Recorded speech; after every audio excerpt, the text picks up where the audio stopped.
हुए तो एते सहजरे आपण एते टेस्टी पिठा केबे बनै नथिबे। आउ ए पिठा बनैबा मात्र 20 ରୁ 30 मिनिट समय लागिबो।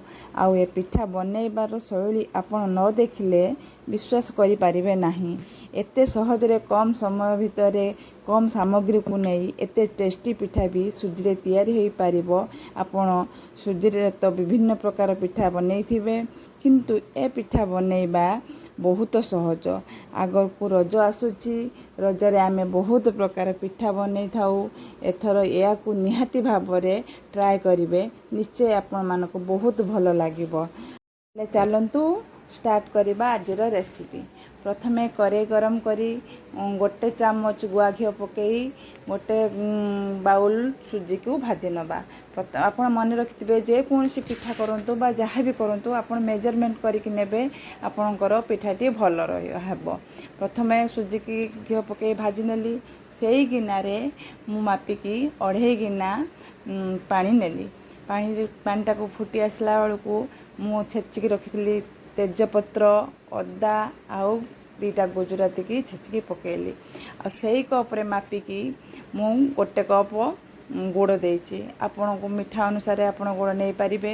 आ किछि कोरा नड़िया पकेइछि, आ किछि खंड नड़िया मध्य पकेइछि, आउ भाजी के रखिथिया बादाम मध्य पकेइछि। आ सर्वपरे तापरे गोटे चामच गुआ घी पकई ताक भल भाबरे जंती नेइछि। देखंतु जेमिति टाण न हुए सुजीटा हमर जो खळीटा टाण न हुए। तापरे गैस रे करे बसैकी कदली पत्र पकई तेल लगे देइछि। आपण कदली पत्र पकई पारंती बा शाल पत्र मध्य पकई पारंती, जहाँ आपण के इच्छा आपण घी भी पकई पारंती बा रिफाइन ऑयल भी पकई पारंती। मु एठी घी पकई तापरे नड़िया को सजे देइछि। तापरे बैटर टी को मु देई भल भाबरे चारियाडे स्प्रेड कर दीजिए। जेहेतु गरम थिबो आपण धीरे धीरे हल्का भाबरे पानी हाथ होइकी चारियाडे स्प्रेड कर देबे। तापरे आपण ता ऊपरे किछि ड्राई फ्रूट भी देई परिबे। मो पाखरे ड्राई फ्रूट अवेलेबल नथिला, मो नड़िया रे पूरा सजे देइछि। देखंतु पिठाटा को तापरे टिके गुआ घी पकेइकी तापरे कदली पत्र रे ताको ढांकी देबे। जेहेतु हमर एटा पोड़ा पिठा आमे चुली रे पोडू नाती, दी साइड रे पोड़ी होबो नाही पिठाटा, सेथि पई मु तावा गरम करिकी रखिथली।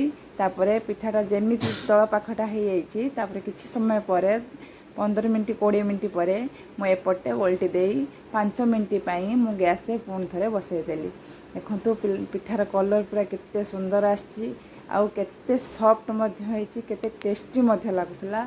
आपण माने जदि बनेबा को चाहुचंती ताहले एथर रजर आपण निश्चिंत भावरे एई रेसिपीटी को ट्राए करंतु। एई पिठा आपण बहुत भलो लागिबो। केते सॉफ्ट एंड केते स्पंजी हेछि, आपण तयारी न कले विश्वास करि पारिबे नै। जदि मोर ए छोटो रेसिपीटी आपण भल लागितबो त लाइक शेयर एंड सब्सक्राइब करबा को भूलिबे नहीं।